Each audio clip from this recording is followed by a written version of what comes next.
എല്ലാവർക്കും നമസ്കാരം. ആരാധനയുടെ പുതിയ വീഡിയോയിലേക്ക് സ്വാഗതം. അപ്പോൾ നമ്മുടെ നക്ഷത്രങ്ങളിൽ ഒരു 6 നക്ഷത്രക്കാർക്ക് കുറച്ച് ഭാഗ്യദോഷമുണ്ട്.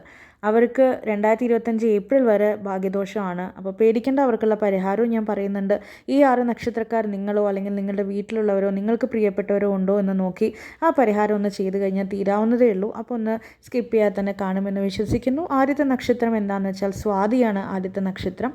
അപ്പോൾ സ്വാതി നക്ഷത്രക്കാർക്ക് ഇപ്പോൾ ഉള്ള അവസ്ഥ, ഇപ്പോൾ നിങ്ങൾ സ്വാതി നക്ഷത്രമാണെന്ന് കേൾക്കുന്നവർക്ക് തന്നെ മനസ്സിലാവും എന്താണെന്നുള്ളത്. ദുരിതം മാത്രമായിരിക്കും അല്ലേ. എന്ത് ചെയ്താലും ഒന്നും ഒരു റിസൾട്ട് കിട്ടാത്തൊരവസ്ഥ അല്ലേ. എന്ത് ചെയ്താലും റിസൾട്ട് കിട്ടാത്ത അവസ്ഥ, എവിടെയെങ്കിലും ഒന്ന് സ്റ്റക്കായിപ്പോയി, തുടങ്ങിയെടുത്ത് തന്നെ നമ്മളവിടെ നിന്ന് പോകുന്ന, മുരടിച്ചു പോകുന്ന ഒരവസ്ഥയാണ് സ്വാതി നക്ഷത്രക്കാർക്കുള്ളത്. ഒന്നും ശരിയാവുന്നില്ല, എന്തെടുത്താലും ഫെയിലിയേഴ്സാണ്, തിരിച്ചടി മാത്രമേ കിട്ടുന്നുള്ളൂ, അല്ലെങ്കിൽ എല്ലാം കൊണ്ടും ദുഃഖം മാത്രമാണ് എന്നുള്ളതാണ് സ്വാതി നക്ഷത്രക്കാരുടെ അവസ്ഥ. അപ്പോൾ അത് മാറാനുള്ള പരിഹാരം ഈ വീഡിയോയിൽ പറയുന്നുണ്ട്, ശ്രദ്ധിച്ച് കേൾക്കണം.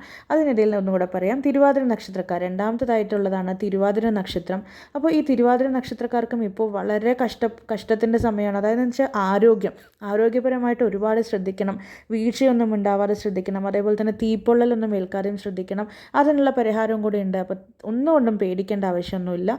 ഇനി മൂന്നാമതായിട്ട് പറയുകയാണെങ്കിൽ മകീര നക്ഷത്രക്കാർക്ക് വല്ലാത്ത മോശം സമയമാണ്.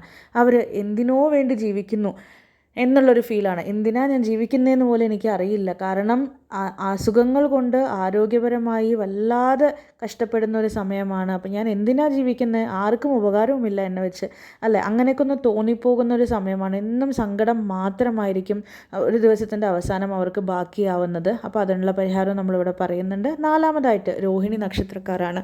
രോഹിണി നക്ഷത്രക്കാർക്ക് ഇപ്പോൾ കഷ്ടകാലമാണ്.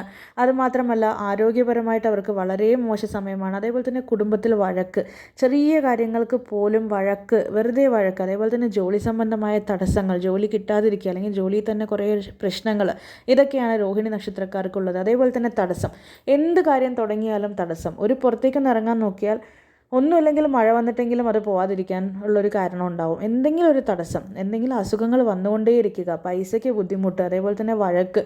നമുക്ക് ഇത്രയും ടെൻഷൻസ് ഉണ്ടെങ്കിൽ തന്നെ വഴക്ക് കൂടുമല്ലോ അല്ലേ. അപ്പോൾ അതൊക്കെയാണ് രോഹിണി നക്ഷത്രക്കാരുടെ പ്രശ്നങ്ങളിപ്പോൾ. പിന്നെ അവിട്ടം നക്ഷത്രം.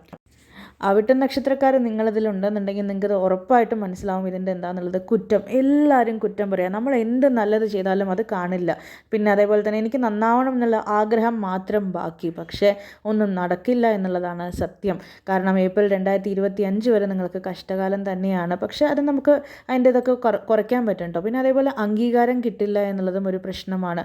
അംഗീകാരം എവിടെ നിന്നും കിട്ടില്ല എന്നുള്ളത് വലിയൊരു പ്രശ്നമാണ്. അടുത്തതായിട്ട് കാർത്തിക നക്ഷത്രക്കാർക്ക് എന്താണെന്ന് വെച്ചാൽ ഒറ്റപ്പെടുത്തി, എല്ലാവരും ഒന്ന് ഒറ്റപ്പെടുത്തി സംസാരിക്കുക. അതേപോലെ തന്നെ കൈക്കെത്തിയത് വായിക്കെത്തില്ല എന്നൊക്കെ പറയില്ല, അതുപോലത്തെ ഒരു സംഭവമാണ്. ഒന്നും കിട്ടില്ല, ഒന്നും നമുക്ക് അനുഭവിക്കാൻ പറ്റില്ല. അസുഖങ്ങൾ വന്നുകൊണ്ടും പോയിക്കൊണ്ടിരിക്കും. അതേപോലെ തന്നെ ക്ഷീണം, കടുത്ത ക്ഷീണം, അസുഖം, അതേപോലെ തന്നെ പരാജയം, ഒന്നും എനിക്ക് ശരിയാവുന്നില്ല. ഒരു ഡിപ്രഷനിൽ വരെ പോകാനുള്ള എല്ലാ ചാൻസും ഉണ്ട്. അതേപോലെ തന്നെ പേടി, എനിക്ക് എന്തെങ്കിലും പറ്റുമോ എന്നുള്ളൊരു പേടി, ഇതൊക്കെയാണ് കാർത്തിക നക്ഷത്രക്കാർക്കുള്ളത്. അപ്പോൾ ഈ നക്ഷത്രക്കാരിൽ ആരെങ്കിലും നിങ്ങളുടെ വീട്ടിലുണ്ടെങ്കിൽ ഈ പരിഹാരം ഉറപ്പായിട്ടും ചെയ്യൂ. അപ്പോൾ ഒന്നുകൊണ്ടും പേടിക്കേണ്ട. ആദ്യമായിട്ട് ശാസ്താക്ഷേത്രത്തിൽ നീരാഞ്ജനം ചെയ്യുക എന്നുള്ളതാണ് ആദ്യത്തെ ചെയ്യേണ്ട ഒരു വഴിപാട്. നിങ്ങളുടെ പേരും നക്ഷത്രവും മാസത്തിൽ ആദ്യത്തെ ശനിയാഴ്ച, അല്ലാന്നുണ്ടെങ്കിൽ മാസത്തിൽ നിങ്ങളുടെ നക്ഷത്രം വരുന്ന ദിവസം ശാസ്താക്ഷേത്രത്തിൽ നീരാഞ്ജനം ചെയ്യുന്നത് അത്യുത്തമമാണ്.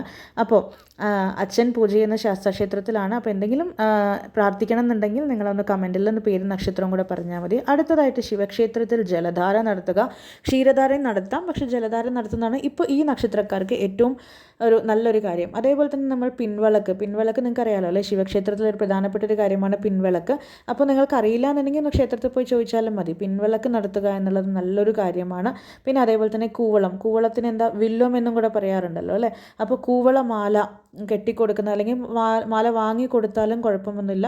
അപ്പോൾ അതൊന്നും നിങ്ങൾക്ക് എവിടെയും പോകാൻ പറ്റില്ല എന്നുള്ളൊരു സിറ്റുവേഷൻ ഉണ്ടെങ്കിലും ഓം നമഃശിവായ എന്നുള്ളൊരു ശിവപഞ്ചാക്ഷരി മന്ത്രം ജപിക്കുന്നതിലൂടെ തന്നെ നമുക്ക് പകുതി ദുരിതവും മാറ്റാൻ പറ്റും. അപ്പം നിങ്ങളാരും ഒന്നുകൊണ്ടും പേടിക്കേണ്ട, ഭഗവാൻ നിങ്ങളുടെ കൂടെ തന്നെ ഉണ്ട്. അപ്പോൾ നിങ്ങളുടെ പേരും നക്ഷത്രവും പ്രാർത്ഥനയിൽ ഉൾപ്പെടുത്തണം എന്നുണ്ടെങ്കിൽ ഒന്ന് കമൻറ്റ് ചെയ്യാനും, വീഡിയോ ഇഷ്ടപ്പെട്ടു കഴിഞ്ഞാൽ ലൈക്ക് ചെയ്യാനും, കൂടുതൽ വീഡിയോസിനായി സബ്സ്ക്രൈബ് ചെയ്യാനും മറക്കരുത്. നന്ദി, നമസ്കാരം.